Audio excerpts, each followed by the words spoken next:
Bismillahirrahmanirrahim. Assalamualaikum warahmatullahi wabarakatuh. Waalaikumsalam warahmatullahi wabarakatuh. warahmatullahi wabarakatuh. Alhamdulillahirabbil alamin. Wassalatu wassalamu ala asrafil anbiya wal mursalin wa ala alihi wa sahbihi ajma'in amma ba'd. Kaifa halukum? Alhamdulillah bi khair. Alhamdulillah, syukur kepada Allah Subhanahu wa taala pada kesempatan malam hari ini Allah berikan kita kesempatan untuk bersua kembali pada kegiatan konsolidasi iman muadib perdana untuk semester ini insyaallah. Kemudian salat sering salam senantiasa kita sanjung agungkan kepada baginda Nabi Agung Muhammad sallallahu alaihi wasallam, kepada sahabat, kepada keluarga dan kepada seluruh umatnya. Semoga kita termasuk ke dalam golongan umat yang rajin bersalawat sehingga nanti mudah dikenali sebagai umatnya di yaumil kiamah. Allahumma amin. Kepada para peserta Qiyam, insyaallah pada malam hari ini kita akan melaksanakan Qiyam bersama dengan Ustadz Ridho. Kepada Ustadz Ridho dipersilahkan untuk mengisi materi. Baik, bismillahirrahmanirrahim. Para muadib muadibah yang mudah-mudahan istiqomah hingga kita kelak berkumpul di jannah, insyaallah. Menghormati para pimpinan sekolah dan seluruh guru-guru terbaik. Uhayyikum jami'an bi tahiyyatil islamil khalidah wa tahiyyatul islami salam. Assalamualaikum warahmatullahi wabarakatuh. Alhamdulillahi rabbil alamin wa bihi nasta'inu ala umuri dunya waddin. Asyhadu an la ilaha illallah wa asyhadu anna Muhammad Rasulullah. Allahumma fasalli wa sallim wa barik ala sayyidina Muhammad sayyidil mursalin wa ala alihi wa sahbihi ajma'in, amma ba'du. Alhamdulillah, pada malam hari ini kita duduk saling menguatkan di jalan Allah Subhanahu wa taala karena menyadari bahwa menjadi seorang pendidik adalah tugas yang mulia, dan justru karena kemuliaan itu dia adalah tugas yang berat. Tapi beban berat jangan dipikul sendiri, bersama-sama kita saling menguatkan. Kenapa saudara-saudara kita di Palestina begitu bersabar dalam jihadnya, dalam pengorbanannya, dalam hal yang sangat berat mereka rasakan? Tentulah karena mereka memiliki worldview, cara pandang, yang membuat mereka bisa bahagia. Dan itu tentulah ilmu. Maka jika seorang guru belum merasa bahagia, maka patutlah dia untuk kembali merenung, sudahkah dia menikmati ilmu? Terkadang ketika kita menjadi da'i misalkan, maka kita perlu menyadari bahwa dakwah itu meminta segalanya dari kita. Waktu kita, pengorbanan kita, itu dakwah. Apalagi pendidikan. Kalau dakwah itu membuat manusia tertarik dengan Islam, sementara pendidikan itu membuat manusia yang sudah tertarik dengan Islam menjadi disiplin, maka mendisiplinkan manusia berawal dari mendisiplinkan diri. Tentu ini akan meminta lebih banyak lagi waktu kita. Bahkan mungkin akan ada bisikan-bisikan kepada diri kita, kenapa waktu kita bisa hampir 24 jam ya untuk pendidikan? Kapan waktu istirahat kita? Mungkin muncul pertanyaan-pertanyaan seperti itu. Tetapi disinilah pentingnya kita memiliki booster yang cukup, memiliki charger yang kuat, sehingga godaan-godaan, bisikan-bisikan yang muncul untuk mundur dari dunia pendidikan dan dakwah itu kembali terkalahkan dengan motivasi kehidupan kita. Nah, para muadib muadibah dimanapun antum berada, ada yang dari Pekanbaru, Wonogiri, Bekasi, Lampung, dan Depok ya. Pembacaan kita pada kitab-kitab adab pertama akan mengokohkan pribadi kita sebagai seorang muadib, dan tentulah mudah-mudahan akan mengokohkan kita juga di jalan dakwah dan pendidikan ini. Di antara kitab yang baik sekali untuk menjadi bacaan kita dan menjadi standar pengembangan guru-guru, yaitu kitab yang berjudul Al-Adab Fiddin, ya, Al-Adab Fiddin, adab dalam agama. Kitabnya tidak terlalu tebal, tetapi inti-inti, prinsip-prinsip adab-adab utama itu betul-betul dipadatkan oleh Al-Imam Abu Hamid Al-Ghazali rahimahullah ta'ala. Dan pada kesempatan malam hari ini, saya ingin fokus pada satu ringkasan saja yang beliau tuliskan, yang berjudul Adab dalam Ibadah. Kenapa kemudian materi ini penting? Pertama, memang ibadah yang dimaksud adalah ibadah ritual ya. Karena ada ibadah ritual dan ada ibadah sosial. Kita sudah pernah sampaikan bahwa struktur Quran itu kalau kaitannya dengan ibadah ritual hanya 1% daripada keseluruhan. Tetapi yang 1% ini adalah ruh. Dari 1% itulah muncul kebagusan amal-amal sosial kita, termasuk menjadi seorang pendidik itu kan adalah amal sosial. Ya, ibadah sosial. Bagusnya bergantung dari ibadah ritual itu. Sama seperti misalkan Islam memandang politik. Politik itu bukan segala-galanya, tapi segala-galanya, tetapi politik itu adalah backbone, tulang punggung. Artinya mereka yang menguasai politik, maka dia menguasai hal-hal yang bisa memberikan daya dobrak besar bagi wilayah-wilayah yang lain atau aspek kehidupan manusia secara umum. Nah, demikian juga ibadah. Maka seorang muadib ketika dia beribadah hendaknya merindukan buah barokah.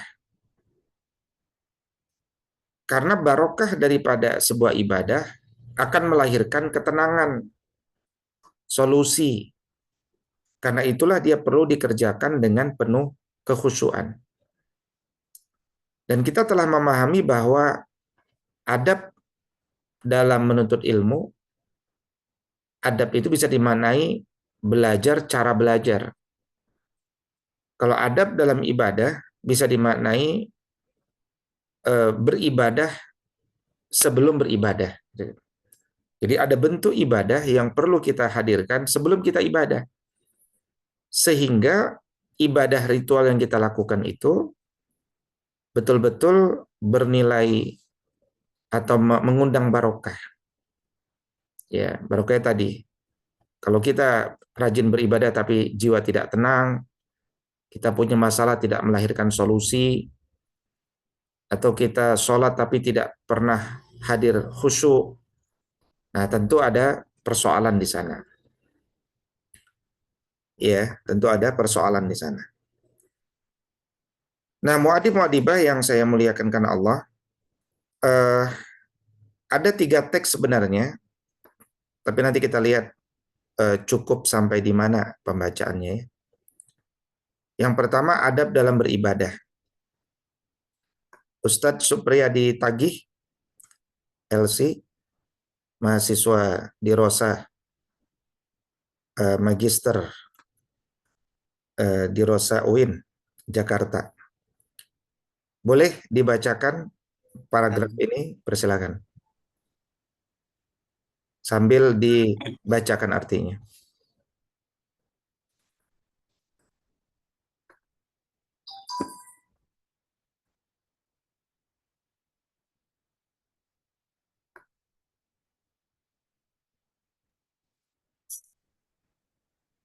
Ya, silakan. Ustaz. Belum terlihat Ustaz. Masih layar hitam. Oh, kalau tempat lain terlihat ya? Sudah kelihatan. Ya, alhamdulillah. Kalau Ustaz.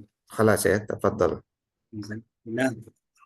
Wassalatu wassalamu ala Rasulillah wa ala alihi wa sahbihi wa wala. Amma ba'du. Adab beribadah, mengetahui waktu secara jelas. Apa Ustaz? Wirid, Ustaz ya Supri, Ustaz. mohon dibaca Ya. teks yang kanannya. Oh. Ustaz. Adabun nasik Terjemahkan. yakunu, adab orang yang beribadah. Yakunu waktuhu ma'luman, yaitu waktunya jelas ya. Terjemahnya di sampingnya Ustaz. Ya, silakan dikoreksi nanti. Wirduhu al-wirdu al-juz'u minal laili yakunu ala rajuli an yusallihi wal wirdu aidan an-nasbu minal Qur'an awi dzikri yuqalu qara'tu wirdi mafhuman wa kala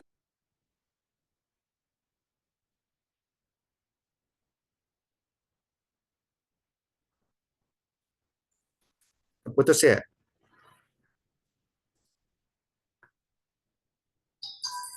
Ustaz Supri, jaringannya lemah Ustaz ya. Mohon maaf Ustaz. lemah ya. Baik. Baik Ustaz Supri, sampai yang antum baca terjemahkan dulu.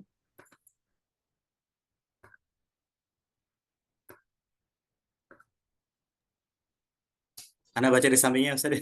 Wirid dengan ucapan yang dapat dipahami. Enggak, bukan. Jangan itu. Dari yang antum baca dulu aja. Beda soalnya.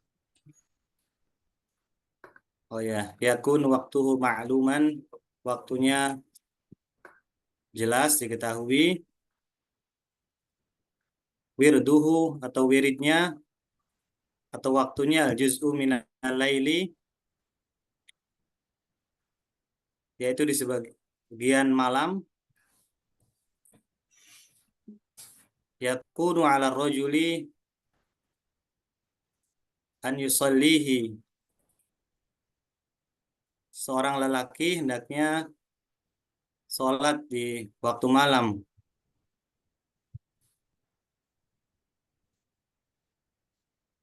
Wal wirdu aidon, dan wiridnya juga anasbu. Mana anasbu Ustaz? Anafsu atau anasbu?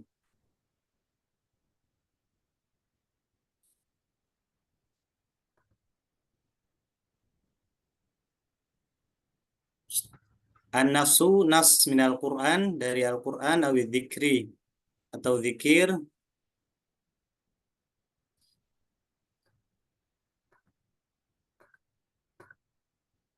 Baik, cukup. Sampai di situ kita dengarkan lanjutannya dari Ustazah Qatrun Nada ya. Ustaz. Ya, silakan. Yuqal qara'tu wirdi mafhuman. Dikatakan bahwa aku membaca wiridku dengan mafhum atau dipahami. Wa kalamuhu maqsuman. Wa kalamahu maqsuman, dan perkataanku teratur. Wa jam'ahu masjuman, dan air matanya mengalir. Daiman khusyu'ahu laziman. Kekhusyuannya senantiasa terjaga. Laziman khudu'ahi, artinya khudu'nya terjaga. Ghaddan li tarfihi, menjaga mata. Aqan li qalbihi, yaitu memelihara hati. Mufakkiran fi dinih, yaitu merenungkan agama. Muqariban li waqtih, mengawasi waktunya. Cukup, Mudawiman li sawmi. cukup. Selanjutnya Ustadz Abdul Majid. Lanjutkan. Ya, Ustaz, sebentar Ustaz, Ana dari HP, jadi tulisannya agak kecil.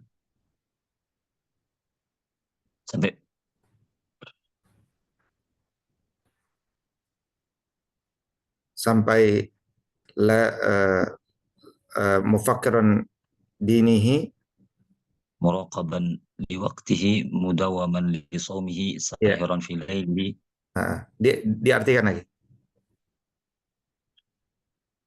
Muraqaban li waqtihi, selalu memperhatikan waktunya, disiplin akan waktu. Mudawam li sawmihi, senantiasa menjaga saumnya. Sahiran fi lailihi, sering menjaga sholat tahajud pada malam hari. Mutawarra'an fi maskanihi, bersikap rendah hati di tempat tinggalnya. Mutaqallilan fi mat'amihi wa mashrabihi, tidak berlebihan dalam makanannya dan minumannya. Mutawaqqi'an linuzuli ajalihi, bersiap akan datangnya ajalnya. Mujaniban liqo, menjaga hubungan dengan orang sekitarnya. Tarikan li syahawatihi, meninggalkan perkara-perkara yang berkaitan dengan syahwat. Muhafizan ala salawatihi. Cukup. Selanjutnya Ustaz Naufal Riwayadi. Baik Ustaz. Bismillahirrahmanirrahim. Qala musannif rahimahullah ta'ala, aliman bi ziyadati halihi wa nuqsanihi, dia mengetahui kondisi ketika dia semangat dan ketika dia tidak semangat.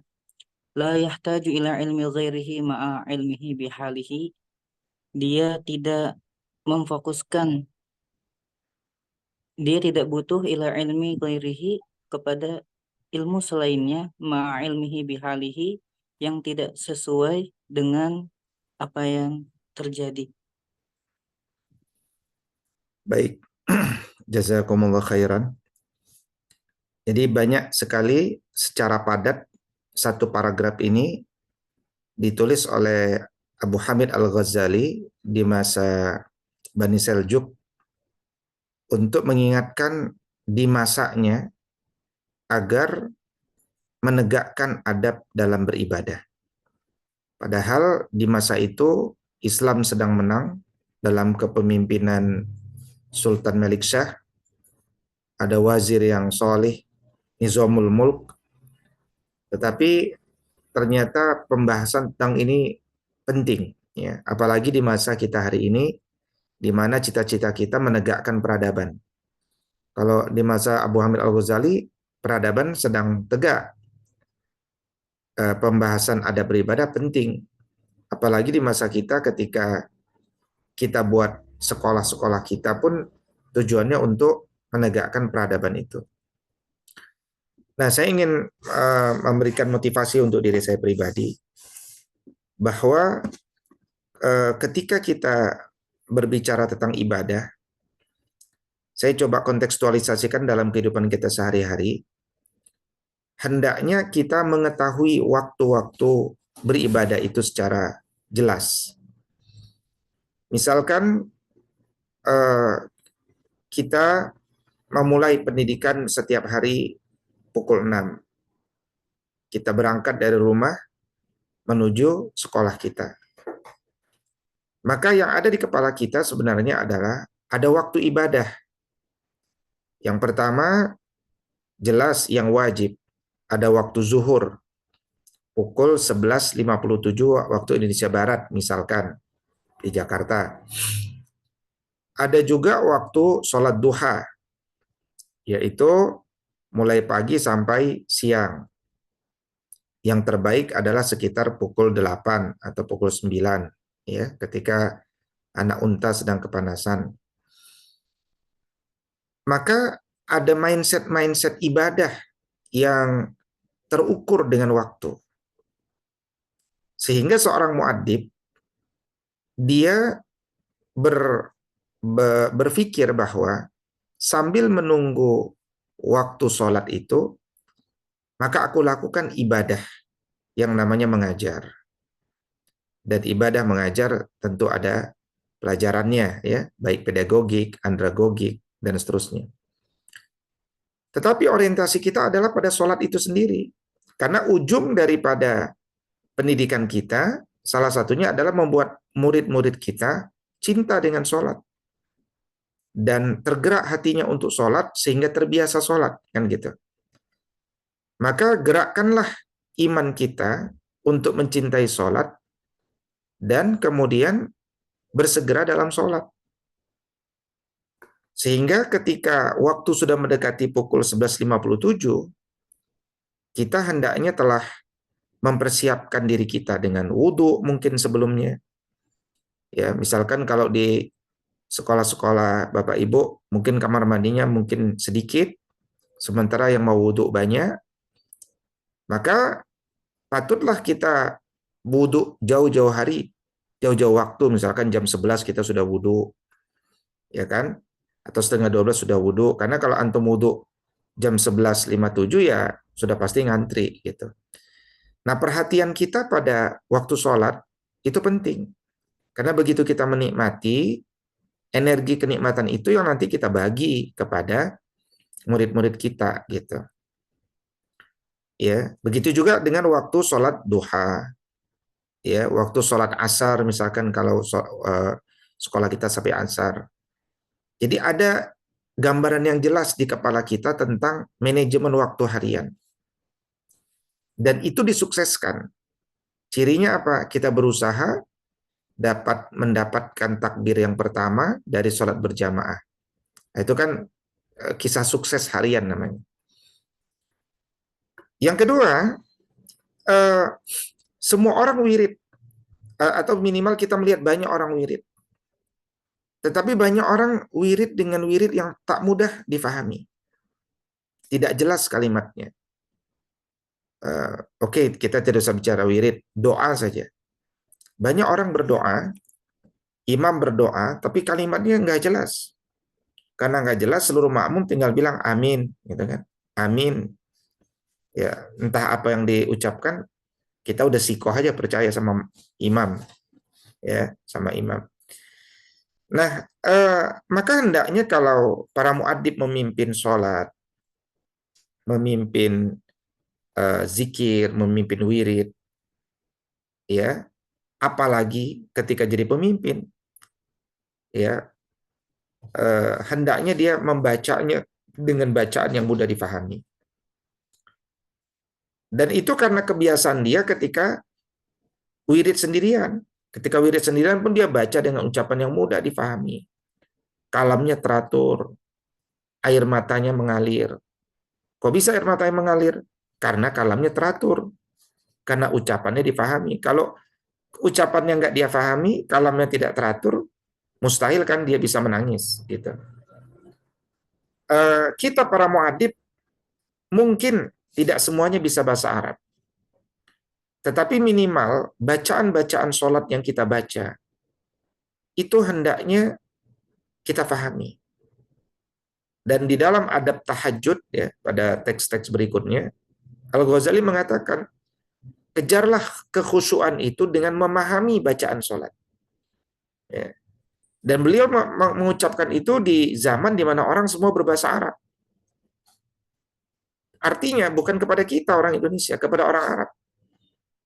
Ya, mereka saja diminta untuk menikmati bacaan sholat mereka. Apalagi kita gitu. Dan kita telah memiliki zikir ya, zikir terkait tentang sholat, ya, zikir tentang sholat dengan redaksi yang diusahakan standar untuk usia SD, karena usia SD itu bicara tentang standarisasi bacaan ya. Nah, jadi kita tidak bicara perbedaan di SD, kita bicara persamaan. Ini bagi yang mungkin belum mengetahui, ada artikel di sekolahdab.id, zikir ba'da sholat. Ya, maka bacalah zikir ini secara urutannya sesuai yang ada di teks ini, menjadi sebuah kebiasaan bagi murid. Ya, kemudian dorong murid-murid juga bisa memimpin zikir ini di depan teman-temannya, karena kita sedang mendesain murid yang insya Allah bisa menjadi imam dalam sholat di tengah umat gitu. Ya, dan ini tidak dimiliki oleh banyak sekolah. Ya, bagaimana, sudahkah kita adakah sekolah yang punya mindset cita-cita menjadikan muridnya bisa jadi imam bagi masyarakat? Nah, kita sedang mendidik murid-murid hafal 30 juz setoran, kemudian mungkin 5 juz, terbiasa tadabbur, dan bisa memimpin wirid zikir ba'da sholat. Nah, Masya Allah, kita mencetak pemimpin baru. Ya. Nah, dengan bacaan-bacaan yang memang awalnya dihafal, tapi inti daripada ibadah itu adalah dinikmati. Ya, dinikmati. Maka sudahkah para muadib menikmati ini? Zikir ba'da sholat. Karena ini sumber energi. Ketika kita menyiapkan waktu untuk belajar, cerdas akal kita. Menyiapkan waktu untuk olahraga, sehat badan kita. Tapi sudahkah kita menyiapkan waktu untuk jiwa kita? Agar bersih jiwa kita. Ya. Kemudian beliau juga menyebutkan agar kita fokus pada khusyuk, tunduk, menjaga pandangan mata, memelihara hati, merenungkan agama, dan mengawasi waktu. Ya, artinya memang perhatian kita pada waktu itu penting. Jangan meremehkan waktu. Ya, kita mengerti bagaimana di negeri Arab itu sebagian sering tidak mengawasi waktunya. Dan itu nanti kebawa dengan muamalah sehari-hari. Kita janjian jam berapa? Bukro. Bukronya bisa 1 jam, 2 jam. Atau kata Abdul Majid kemarin, bisa berapa jam tuh Abdul Majid? Kemarin antum bilang, kalau bukro itu? Nggak tentu, bisa 2-3 hari pun jadi bukro. Hari lagi ya. Anak baru tahu tuh bisa hari ya kan. Anak kira 2 jam, 3 jam. Ternyata bisa 3 hari ya kan. Wah, panjang sekali gitu. Nah, sementara nilai Islam itu di Jepang sangat memperhatikan itu gitu. Kemudian sering berpuasa, tidak banyak tidur di malam hari, artinya kita ada waktu sholat tahajud. Kemudian mengurangi makan minum, kemudian merindukan ajal, artinya hutang-hutang kita sudah kita bayar, baik kepada manusia maupun kepada Allah, hutang sholat, hutang zakat, dan seterusnya.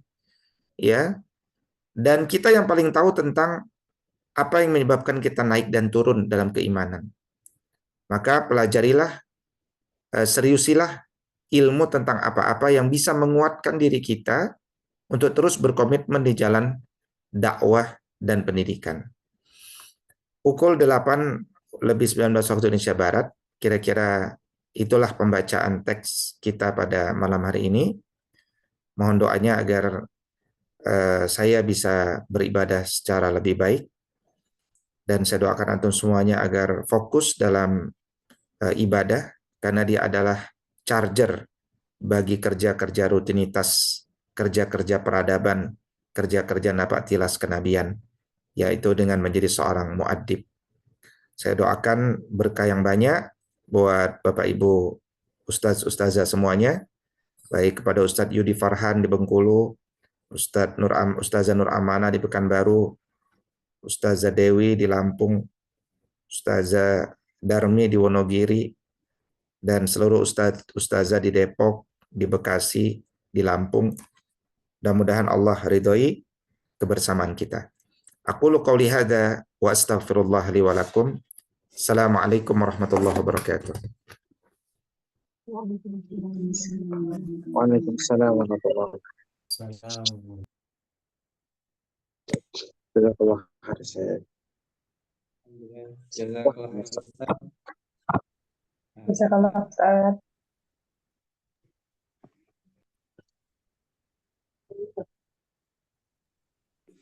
Kita lanjutkan. Silakan Ustaz Afif. Ditutup. Sesi pertama kita langsung kita tutup. Ya, boleh, kayaknya nggak ada pertanyaan juga. Baik.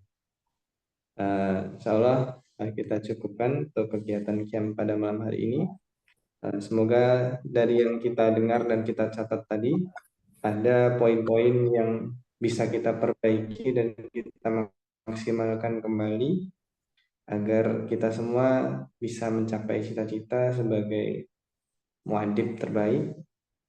Kemudian adab-adab ibadah yang baru saja kita bahas semoga bisa jadi checklist harian kita bersama dan jadi pengingat agar kita semakin lebih baik. Cukup untuk malam hari ini. Kita tutup dengan hamdalah. Alhamdulillahirabbil alamin. Disempurnakan dengan doa.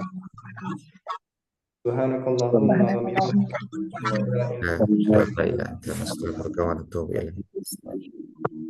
Ana pamit undur diri. Bila taufiq wal hidayah. Assalamualaikum warahmatullahi wabarakatuh. Waalaikumsalam warahmatullahi wabarakatuh. Jazakumullah khairan. Jazakallah.